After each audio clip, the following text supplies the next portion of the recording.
Merci beaucoup. Je voudrais d'abord saluer la forte présence aujourd'hui de la presse sénégalaise et remercier l'équipe de Vicas. Vous savez, il y a de cela un mois, nous avons fait l'état des lieux du CICES. L'état des lieux qui nous a permis de mesurer le poids de la mission qui nous attend dans cette maison.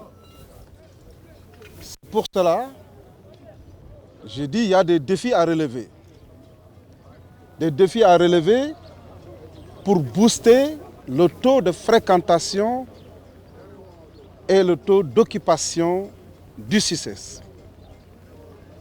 Le CICES ne se limite pas à la foire, à l'organisation de foires et de salons. Nous avons décidé à travers la feuille de route vraiment de rendre le CICES agréable, accueillant, convivial. C'est du monde qui arrive. Ce monde-là, quand il arrive, il faut que le cadre soit un cadre propre. Nous sommes en train de dérouler cette feuille de route. Je suis heureux de recevoir, j'ai reçu Monsieur Sow, que je n'ai jamais connu. Il m'a écouté à la radio. Il m'a suivi à la télé. Il a demandé une audience et je l'ai reçu. De façon spontanée, de façon bénévole, il a décidé de nous apporter son soutien. Voilà, aujourd'hui, nous sommes en train d'organiser vraiment une journée de remise à niveau du site. C'est pour cela que je remercie M. le DG ainsi que toute son équipe ici présente. Il a mobilisé 350 agents techniciens de surface. Lui-même, il va revenir sur la logistique qu'il a déjà mise en place. Et quel est votre constat après avoir fait le tour du centre? Oui, le constat, je vous ai dit, quand je suis arrivé, j'ai trouvé que vraiment c'était délabré. Occupation anarchique du site et nous avons décidé d'apporter une touche nouvelle. Et cette touche nouvelle, vous l'avez constaté vous-même, aujourd'hui, toute personne qui arrive au CICES, tu dois être content. Mais pourquoi pas? Vous savez qu'aujourd'hui, notre pays est frappé par la Covid.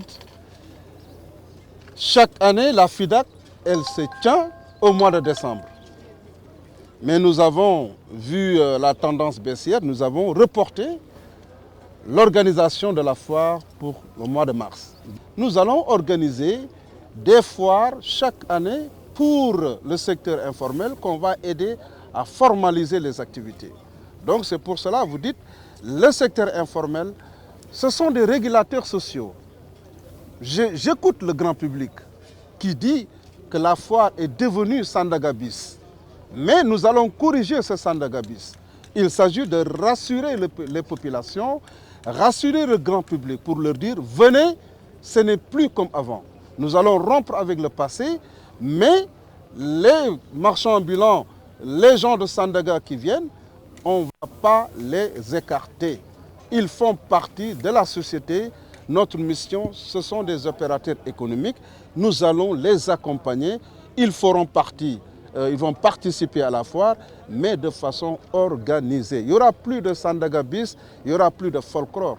Donc on va vers une foire professionnelle, pas de folklore, pas vraiment d'animation. Oui, je pense que je l'ai dit. Ça ne se limite pas, le Centre international du commerce extérieur du Sénégal ne se limite pas seulement à l'organisation d'une FIDAC. Nous allons diversifier, faire en sorte que nous allons devenir un centre international des affaires, de la promotion culturelle, mais également des loisirs. Vous allez voir que maintenant la mission elle devient transversale. Et là, je tiens à féliciter, à remercier le chef de l'État, son Excellence, le président Macky Sall, qui m'a donné cette orientation pour dire, Saliou, il faut aller vers un CICES nouveau. Un CICES où on va rompre avec le passé, faire plaisir aux populations, que les populations reviennent, retrouver encore leur CICES, le CICES d'antan. Et le CICES d'antan, c'est le CICES où tout le monde s'y retrouve. Voilà pourquoi aujourd'hui, nous avons opté cette nouvelle logique d'intervention. Avez-vous fait une évaluation pour savoir combien le CICES a perdu à cause de la Covid? Oui, nous avons perdu plus de 800 millions. 800 millions aujourd'hui que nous avons perdu. Aujourd'hui, nous sommes la seule structure de l'État qui est dans l'événementiel. Et quand on dit l'événementiel, on reçoit, on organise des activités, on reçoit du monde. Et le rassemblement n'est pas permis en période de Covid. C'est pour cela, comprenez que le CICES est frappé par ça.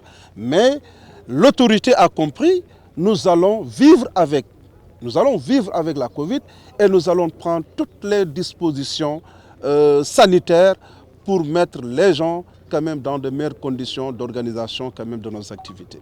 Je m'appelle Ibra Sow, je suis le directeur général de Vicas. En somme, voyez-vous, quand j'ai entendu M. Salihou Keïta, n'est-ce pas, dérouler sa feuille de route au niveau des médias, je me suis dit, voilà une occasion de faire quelque chose, n'est-ce pas, pour notre pays. Alors, voyez-vous, le CICES est une vitrine pour le Sénégal. Ceux qui ne sont pas des Sénégalais qui viennent ici, qui trouvent une CICES plus ou moins poussiéreuse, délabreuse et qui n'est pas du tout propre, se diront que le Sénégal est ainsi. Donc, sur ce, je me suis approché, n'est-ce pas, auprès du DG et lui demander est-ce que je peux apporter mon appui concernant la propreté de CICES. Du coup, il l'a pris, n'est-ce pas, à bras le corps et m'a suggéré, n'est-ce pas, accepter d'abord l'appui et m'a suggéré, n'est-ce pas, de faire quelque chose de plus ou moins très puissant et nous permettant, n'est-ce pas, de marquer un coup, une opération qui fera à ce que la CICES soit vraiment extrêmement propre. Sur ce, nous avons eu à lui expliquer ce que nous avons comme matériel, le logistique, qu'on va mettre à sa disposition 5 camions hydrocureurs, 4 bennes crapauds, 2 tractopelles, une machine aspiratrice excavatrice et 2 balayeuses. Et on va mettre aussi, n'est-ce pas, des techniciens de surface au nombre de 350 que vous voyez là derrière, n'est-ce pas, ces braves gens-là qui nous ont accompagnés. Écoutez, dès que ce sera nécessaire, on n'hésitera pas quand même à remettre les moyens nécessaires pour rendre la CICES propre.